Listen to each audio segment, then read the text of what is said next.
heavy. Let's put it right there.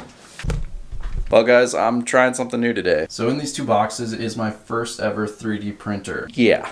From what I've heard, there's kind of a decent learning curve to 3D printing, but it's always something that I've been interested in trying, and life's short. You gotta try new things sometimes. So let me show you guys where I'm thinking of putting this beast. As you guys can see, the office is a complete wreck right now, but over here in this corner, there's some boxes here. What I'm thinking is, oh, sorry, that's kind of dark. You can see I have this shelf, some guitars and stuff in that corner, and then this picture. It's absolutely massive. Probably doesn't look that huge on camera, but this thing is probably like 4 feet, 5 feet by 5 feet or something like that. It's huge. And I don't really need it. Like, it doesn't serve any purpose. I like it a lot, but I need the space. So we're gonna get rid of that, and we're probably gonna move this shelf over to this wall, and then I think I'm gonna get a workbench to go right here, and the 3D printer will go on top of that. So that is the plan today. The first thing we have to do is go and get a workbench so that we can set all this up. I actually found this one at Harbor Freight. It's only 130 bucks. I like it. It's just black. I might not even use the pegboard. We'll see. So let's go get that.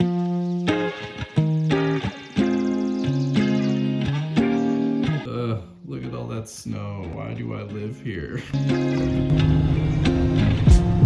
You know, I think as we get older, we tend to get comfortable. I know I do. And when we do that, we kind of stop trying new things. A lot of you guys don't know, but I'm a dad. And one of my favorite things about having kids is just seeing them try things without even thinking about it. Like a 2-year-old, if you give them keys, they'll say that they want to try and drive the car. They really don't limit themselves to thinking like about what they're capable of. And I love that. So I always try and force myself to try new things. Making these videos has honestly helped that a lot. It helps me overcome fears and like limiting beliefs that I'm sure a lot of people struggle with. It also helps me get to know myself better. Like I said, a lot of times we get super comfortable and then we're not really doing anything to grow as a human. And trying new things in general just helps me be more creative. I've noticed, especially with making content, sometimes if I just throw myself into something completely different, I'll connect something in that hobby or activity and connect that to something else in my journey. And that usually helps me come up with a really creative idea for a video. It's about connecting all those dots, and by trying new things, you're creating new dots. But let's go into Harbor Freight. You can see it in the background there. This is actually my first time here, so I'm kind of excited. Dun dun dun, Harbor Freight.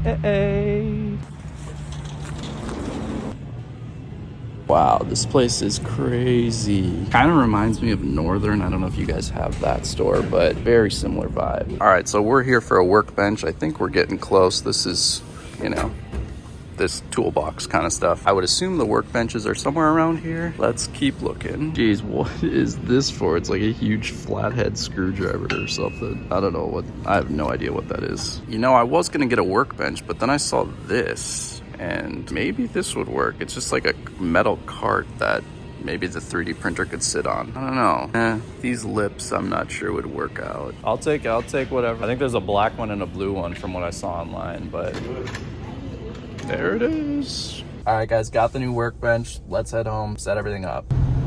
All right, quick pit stop. Actually, this building right here is actually the first warehouse that I moved my first business into. So see that door right there? To the right, that was our space. I'll go around back so you can see. To the left of those buckets was our warehouse garage door thing. I just thought I'd stop by because I was super close, and it kind of goes along with the theme of this video. I remember feeling really scared to move out of basically my mom's basement with our business and move into a big warehouse like this and take on a lease. Like, I remember it feeling like so daunting and that it could lead to potentially failing, but you do have to just put yourself out there sometimes and just go for it. We did actually end up getting kicked out of this space, not for not paying or anything like that. Maybe that'll be a video for a different day because that's kind of a fun story. But back to our mission. Just added another box to the boxes that I'm trying to get rid of and clean up. Hopefully this works out. Okay, so first what I'm gonna do is clear off this shelf, move all this stuff somewhere temporarily, take the picture off the wall, set up our brand new workbench. That's gonna go in the corner. Then we'll set up the shelf over here. And it's all gonna look awesome, right? All right, let's get going, moving some of this stuff. Okay, got everything cleared out of the corner. You can see here. Now we're gonna take this down, move the shelf, and start building our workbench.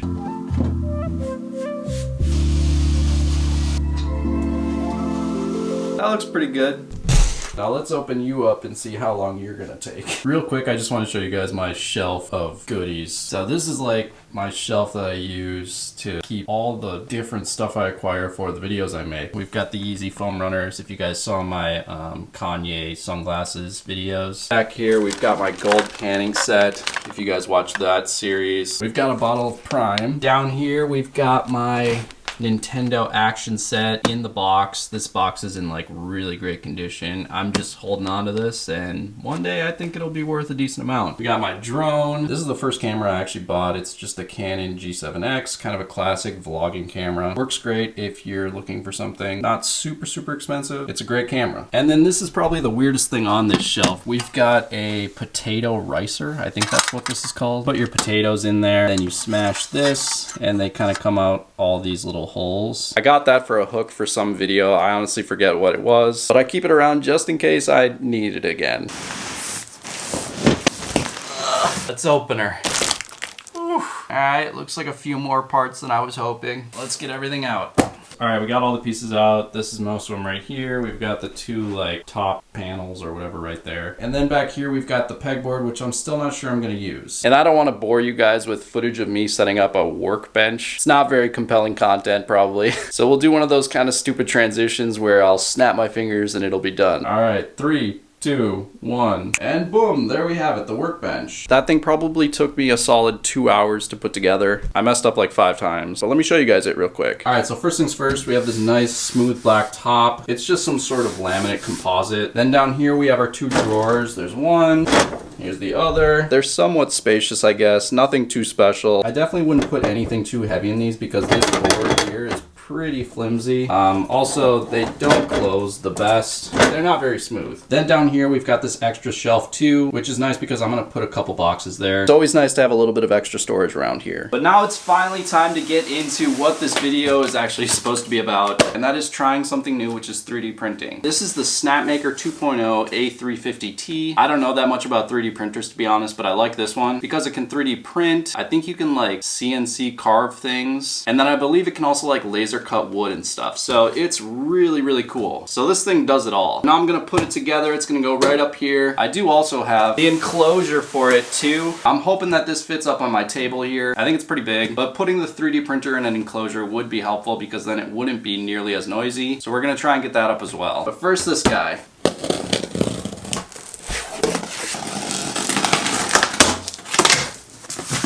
Just gotta appreciate this packaging. Alright, we've got it all laid out. I love that everything is like in a separate box and clearly labeled. It should make putting this together fairly simple, I hope. I didn't know that it actually came with like a touch screen. I figured that you just like uploaded your design to like a USB drive and then put that into the machine and then it printed it. Again, complete noob at this. You know, there's this quote I remember reading. I think it was in Jim Quick's book, Limitless. Amazing book, by the way, so if you haven't read that, go check it out. It changed my life. But I think it was an Albert Einstein quote. And he basically said, ooh, stickers. Everyone is a genius. Here, I'm just gonna get the book and read it. It says, everybody is a genius, but if you judge a fish by its ability to climb a tree, it will live its whole life believing that it's stupid. And I was right, Albert Einstein. I think a lot of people go through life thinking that they're not good at anything. And I think that the solution to that is exactly what I'm doing right now. I'm putting myself out of my comfort zone. I'm not a very technical guy, but I'm trying something new that I've always wanted to try. I'm not thinking about trying to be the best at it. I'm just trying to learn. All right, so this is our base plate. It's nice. It even comes with this little toolbox. Look at that, that's awesome.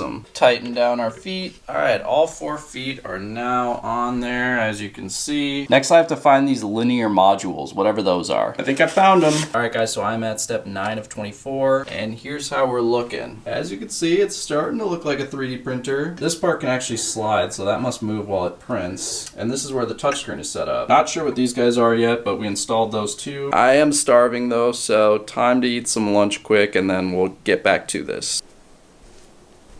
Ta-da! Here's what we got. Some chicken, some rice, some carrots. My sweatshirt string dipped in the ranch. I don't know about you guys, but I'm not a big lunch guy. I never really enjoy this meal for some reason. The good thing about that is I don't mind eating something healthy for it. I just look at it as fuel for the rest of the day. I'm gonna eat this and we'll finish building our 3D printer. And I'm hoping to end this video with my first ever 3D print. So stick around because you might see me fail.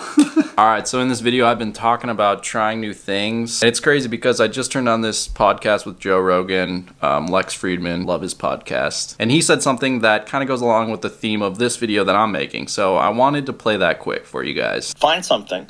Find a thing that you genuinely enjoy, because getting good at things you genuinely enjoy is extremely beneficial for young people, because it lets you know that everybody thinks they're a loser. Every young person thinks they're a loser, at least a young person in the situation I was at. I didn't know I wasn't a loser until I started winning, until I started doing martial arts. Martial arts taught me that I could get better at stuff, that I wasn't really a loser. I know everyone has their opinions about Joe Rogan, but that little statement right there really stuck out to me. And I think a lot of successful people have that same sort of breakthrough, but you always have to take that first step and not be afraid to fail. All right guys, so I kind of forgot to turn on this camera. I filmed a lot with my phone, so I'll pop up some of those clips, but we're moving right along here. I'll show you guys where we're at. So we've got our x-axis right here. We've got the plate that moves at the bottom right here. We are on step 16. So moving right along, I will say that Snapmaker makes this super easy to put together. And the instructions are really detailed, so it's been pretty easy. The next time I turn this on, this will be done, and then we'll do our first 3D print. I'm stoked. All right, are you guys ready? 3, 2, 1. Ta-da! Look at this thing. It is super nice. Got the touchscreen going here. I put on the 3D printing module or whatever this is called, but there's a laser one and then there's a CNC one. We got our bed down here, which I'll go through leveling on this. Yeah, this thing looks sweet in my office. And setting it up, honestly, wasn't that bad. I think actually the workbench took longer than the 3D printer. Shout out Snapmaker for making really easy instructions. So now I'll complete the setup and then we're gonna pick what our first 3D print is gonna be. I'm gonna try and pick something somewhat easy because first time using this, and yeah. This is actually pretty cool. It's going through an auto leveling sequence right now. So it just goes through all these different points right here and then makes sure that it's at the right level so that it prints evenly, or at the right height and whatnot. Now I have to do this test on the last point where I put this piece of paper under and I just try and get just a little bit of resistance. So I should feel some resistance pulling out, but I should be able to have it curl up when I push in. Next, it's time to put on our spool of filament. And this just came with some black filament, so we're just gonna start with that. From the picture, it looks like that's how you do it. Alright guys, so new day today. Had to go to bed because it was getting late, but today's the day we do our first 3D print. And I was really trying hard to think of what to make. If you guys don't know, there's this website called Thingiverse. I think it's pretty popular within the 3D printing community. There are just countless models that you can print on here. It's a super cool site, so definitely go check it out. But I want to make something that's actually practical that I can use. And I had this mess of memory cards on one shelf. And I just thought, I wonder if somebody's created some sort of case that you can put your memory cards in to sort of keep them organized. And I looked it up on Thingiverse, and sure enough, there's tons of different models for this. I really like this fan style one. You print all these different panels and then use a screw to keep them together, and then you can kind of pan them out in a fan shape. It's cool, but it's definitely not cool. I'm looking for something a little bit more unique. So I kept looking and I came across this fish memory card holder. And basically you print the fish head and then all these little holes that you can put memory cards in. I don't know, I think it's cool. I think it can even move when you move the head, it can kind of do this. So that's what we're gonna attempt for our very first print. All right guys, so we have the model now loaded in it's called Snapmaker Lubin, if you can read that. This is the software that goes along with the 3D printer. It's really easy to upload these models. You basically just download them from Thingiverse and then you just click here, this little folder, and then you just find the file on your computer and then it opens up like this. You can zoom in, zoom out, you can twist it around however you want. The only thing we have to do next is pick our settings. Right now I have smooth surface selected. I don't know if this is the best setting or not. This stuff is all new to me, so I'm just kind of going with the flow. Hopefully I don't burn my house down trying this. But all we do next is right down there it says generate G code. So we just click that and then it kind of loads right here. And then once it's done, we click load G code to workspace. It opens up in this. You can see our model right here now. It's got a bunch of lines and stuff. I don't know what all that means, but all we have to do next is click start job and then send to device. So now we get up, we go over to our 3D printer, and on this screen you can see it says file transfer. Click got it, and there is our model. We have our filament loaded already, so now we just click the magic button. Right now it looks like it's gonna take 10 hours and 39 minutes to print. That is a long time. So we got a long print ahead of us for this memory card holder. But here we go. And start. Here we go. I'll update you guys in a bit on how it's going. All right, guys, just a little update. We are currently 58% done with this print. All right, so that's how we're looking so far. You can see all those rectangular compartments are where the memory cards will fit. Right there is the front of the fish head, and that is the back fin or tail or whatever. It's looking pretty good, I think. We still have about 3.5 hours left on this print. I will say that it is going faster than it originally estimated. I think it said 10 hours at the beginning, and what we're looking at realistically, here, I'll show you. You can see we've been printing for 4 hours and 21 minutes, and we have about 3.5 hours left. So this print is gonna roughly take about 8 hours. But yeah, the next time I update you guys, this print should be done, and we should have a brand new fish SD card holder. All right, guys, it's the next day and our print is finally done. Holy brightness. It actually finished last night, but it was too late. But here, let me show you guys. All right, so here it is. As you can see, it looks pretty dang good. You know, it's a little stringy on the sides here. I think we can clean that up though. You can see it's got 4 slots for 4 regular size SD cards, and then this fits 4 micro SD cards. Here's the fish's head. All right, so first I need to get Mr. Fishy off this plate. He's pretty stuck. And this plate actually bends, and I think that's kind of how you're supposed to get things off. 3D print people, correct me if I'm wrong, but we're gonna try that first. Making me nervous. Let's see. We're mostly removed. There we go. All right, so now we just gotta clean Mr. Fishy up. One thing I noticed is that the bottom doesn't really look like it's set properly. So again, any experts out there, let me know if you can help me with this. But yeah, I'm just gonna use these tweezers and get all these like little stringy pieces off. I'd say it's a pretty successful first 3D print. You know, already since having this Snapmaker 3D printer and playing around with it, I've been inspired with a lot of new ideas. It's crazy how when you introduce something new to your life, how your brain makes connections to your other experiences and skills. So I'm definitely gonna be incorporating some 3D printing into my videos in the future. I especially love the idea of being able to make rapid prototypes with it. All right, there we go. That's cleaned up pretty well. Look at how it can move like this too. That's sweet. All right, let's put some memory cards in it. 1, 2, 3, and 4. My micro SD cards are in cameras right now, so I'm not gonna put those in, but check that out, my little fish memory card holder. It's perfect. Guys, thank you so much for watching. Please drop a sub and like if you haven't yet. I know that this video is a little bit slower paced, but I hope there was some value in here. Yeah. I'm gonna keep playing around with the 3D printer, and I look forward to improving. Say bye to little fishy. Bye-bye. Peace.